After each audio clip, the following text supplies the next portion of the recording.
Hey, how's it going, everybody? This is Joey Galvez, one half of your host of Explain Yourself, and I want to let you guys know about a really cool book from our friend of the show, Eli Shockey. This one is called The Greylock, and it's a story where magic is a commodity. Potions are sold at corner stores. Orcs and dwarves earn a living in cubicles, not on the battlefields. But there are those who resist the house's magic's laws. Branded a criminal and forced to live as a wand for hire, there is a spell slinger they call the Greylock. Check this one out. You guys can pre-order issue 3 right now with code JAN241939, and make sure you guys are heading over to your favorite LCS and letting them know that you want Greylock number 3, and maybe pick up the first 2 issues. You could do that at the Scout web store. So make sure you guys are grabbing the Greylock number 3, JAN241939 at previewsworld.com.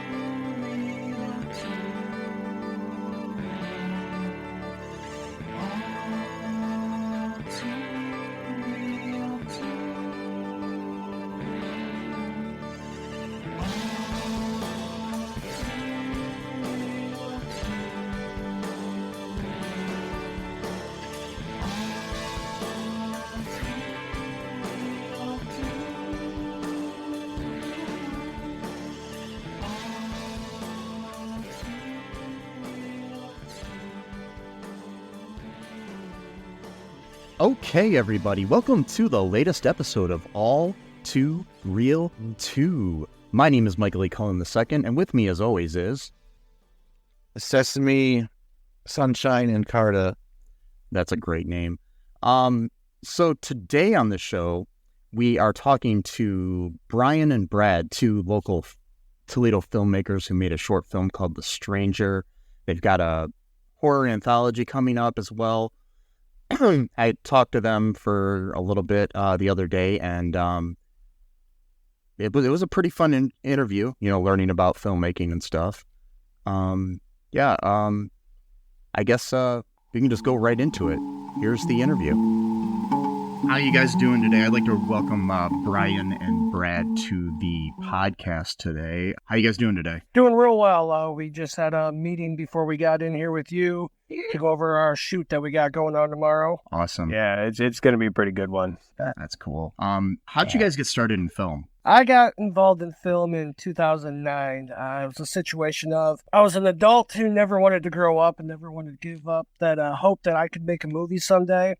Came up with an idea for a short film, wrote the script out, sent it to a couple local people that were doing film, met a guy, he helped me make it, and I just kind of stuck with it from there. Been doing it since. Awesome. Yeah, I kind of got my start, let's say probably 2013. That's actually where I met Jamal, and I had a script idea in mind, and I was just shooting around looking for people, and, I reached out to him, and I kind of finished the script and stuff, many years later, because it's a really long one. But, watching movies growing up is kind of what got me into it, Conan the Barbarian and stuff. And that's what really kind of got me. It's just, once you start doing it, you get the bug and you just keep on doing it. Yeah. And that's Jamal Wallace Knight that we're talking about, who sadly passed away. Friend of the podcast, been on a few times. Yeah.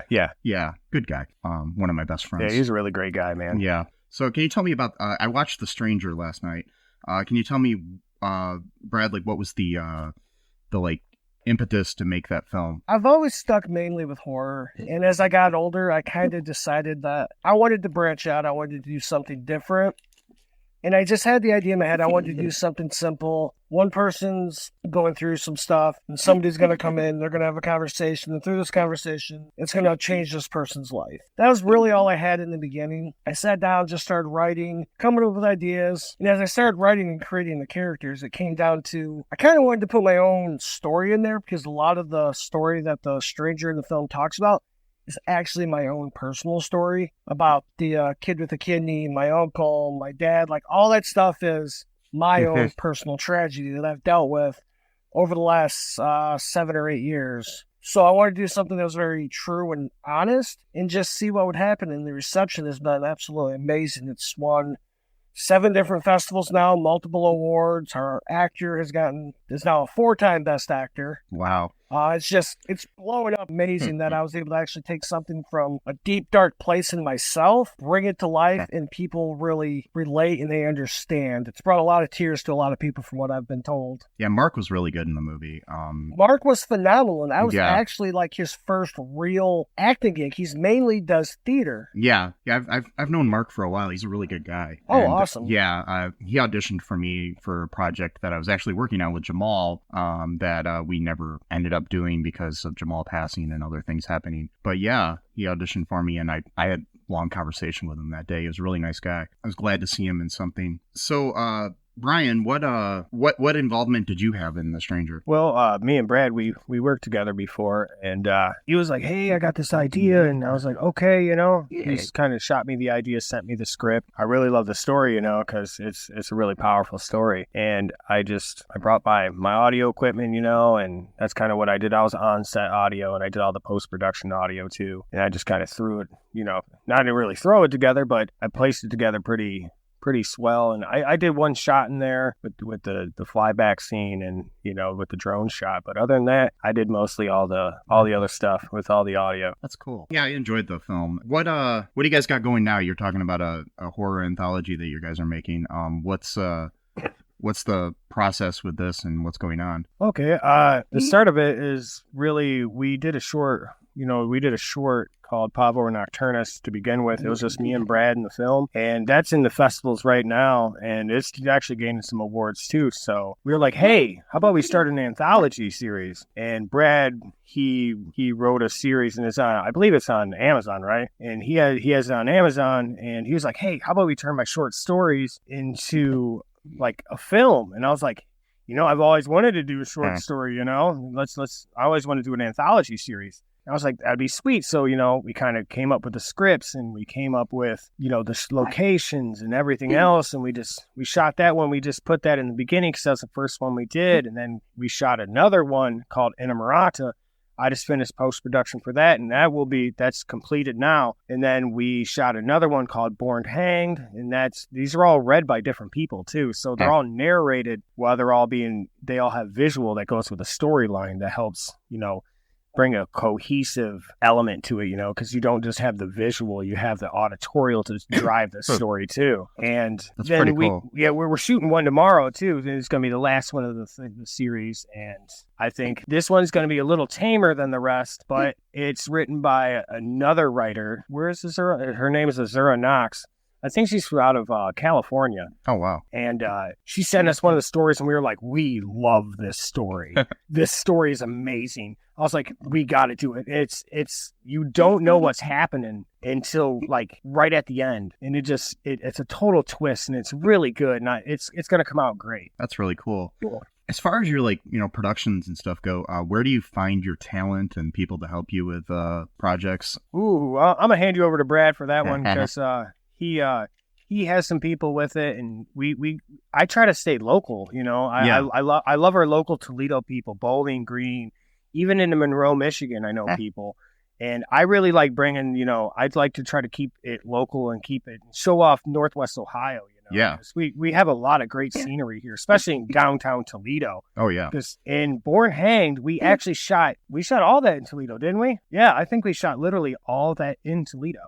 Like, even we were downtown, and there was a Mud Hens game going on. Yeah, 3 out of 4 of them were shot in Toledo. So there's a Mud Hen Stadium game going. There was a walleye game going, and, you know, so downtown was crazy blasting. You know, we were driving down there to get to a quieter, like, I think it was over on 14th Street or something.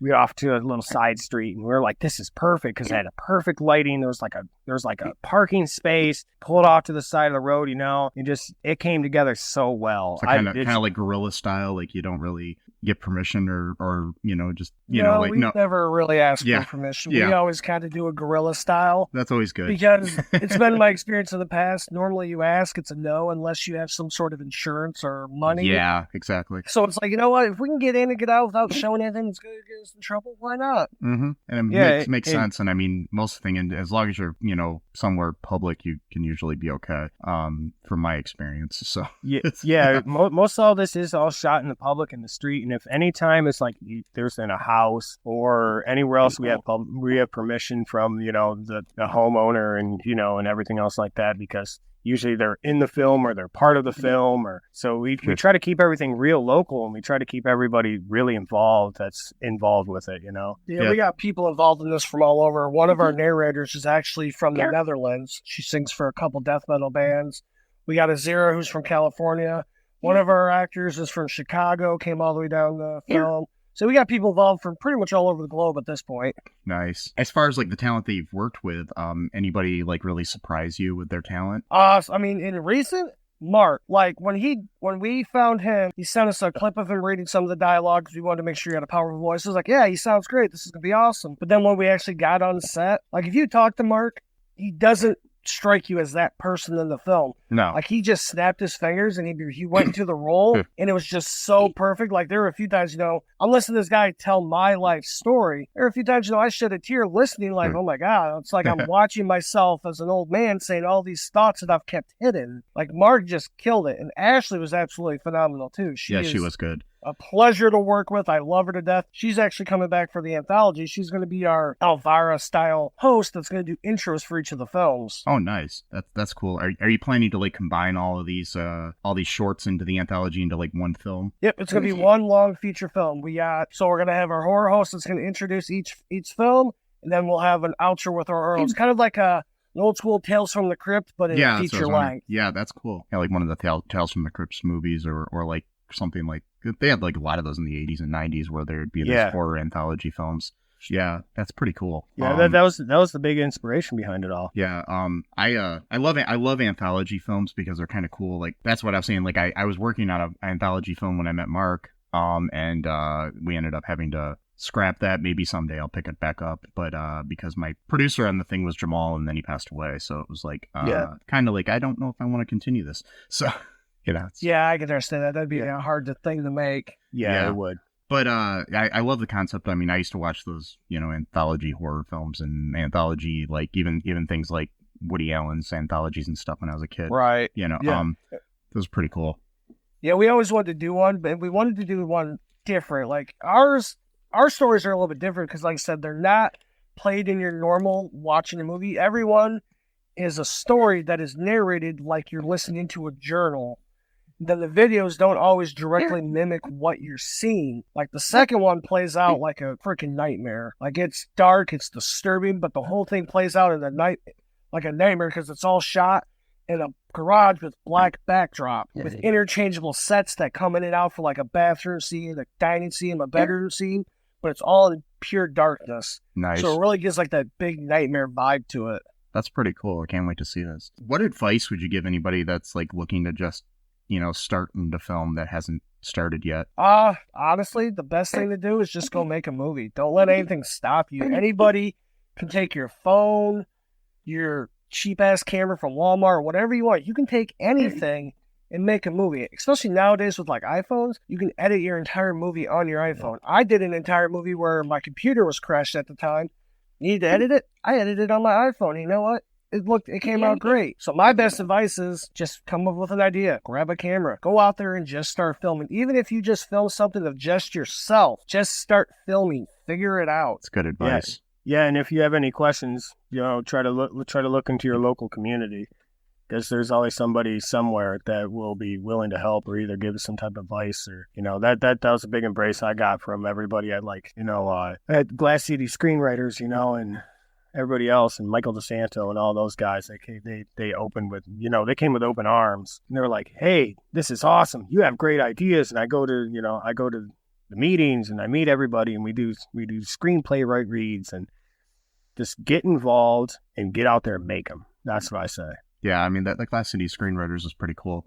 I used to go to it years ago. I haven't gone in years, but I live in Findlay now, so I'm kind of out of Toledo, but I'm still connected to all those people. And the Toledo area has great filmmakers, a lot of great producers that I've worked with in the past. Yeah. And a lot of good filmmakers and directors. I've got to meet a lot of them through them, and there's a big group, and they're all really good people too. Yeah, this is a great area for creative people. We've had a lot of luck and success in the Toledo area, so it's definitely worked out very well. Awesome. Now I just got some fun questions to ask you guys, if you're interested. What is your guilty pleasure movie or TV show? Oh, God. Go ahead, Brad. Honestly, I don't get into the little guilty pleasure thing, because if it's something you like, I don't feel like you should be guilty about it. But, I mean, honestly, I have better answers for that when it comes to, like, music. Well, that's fine, too. Like, I'm pretty much like a hardcore death metal kind of guy. I listen to, like, my Slayer, then, like, my Possessed, my Cannibal Corpse. I listen to that stuff, but I will sing every word of Vanessa Carlton and not even be ashamed. I will sing every word loud with all my heart and not even be ashamed. But movie-wise, wow, that's a weird one. I can't think of anything that I would say that's like a guilty. I mean, I always love to Walk to Remember. That's good. What about you, Brian? Well, my guilty pleasure would be, honestly, I like watching true crime. I ain't gonna lie. The wife got me really hooked on that, and she was like, "Babe, the first 48, or a new TV show."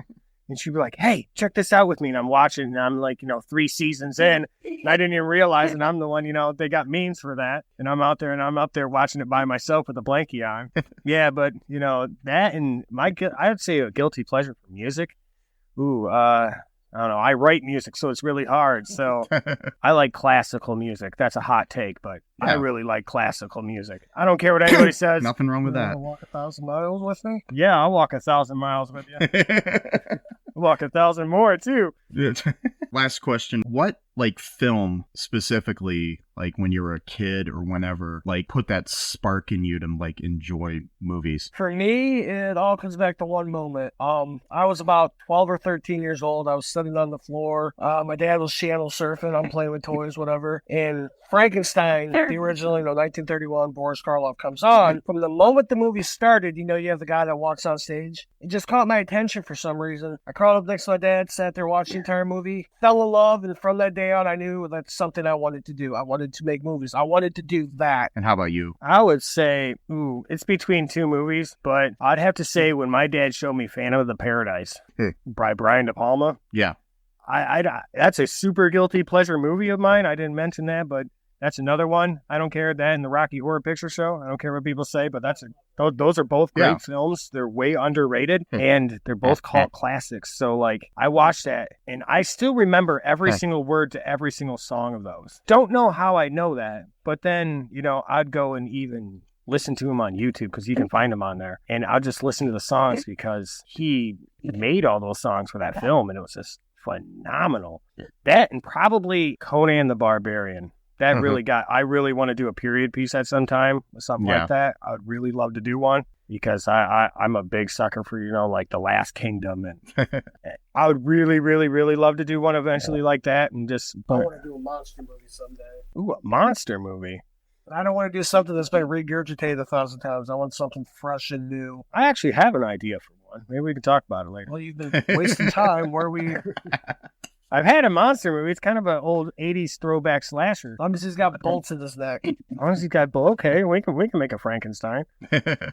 Frankenstein's monster, that is, Yes, get it politically correct, please. So, where can people find you guys online if they're interested in learning more about you? I'm on Instagram. I use that mostly for my film stuff at BradCase23. 2801. Then my YouTube is YouTube/BradCase6121. And I have no idea what my Facebook is. You can just look me up, and if you find me, find me. Yeah, just stalk him or something. We'll be good.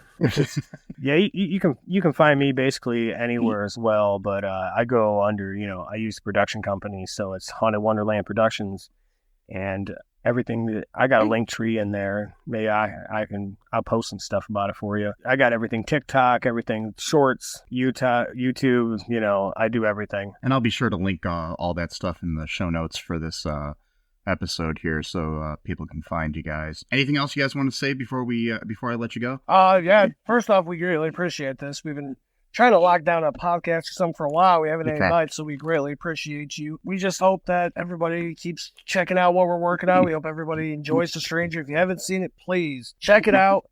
It's gonna break your heart, as it's meant to. And keep a lookout for our anthology coming out in the coming months. Scribbles from the Crypt, Journal of Terror. We got a lot of good things in store for that. It's going to be real fun. Yeah, we're even looking to do maybe even a premiere at the Maumee Indoor Theater for it. So awesome.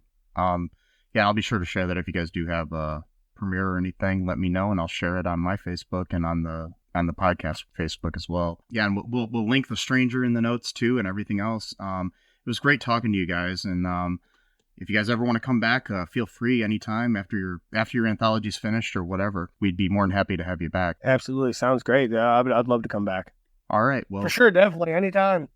All right, well, you guys have a good night, and I'll talk to you later.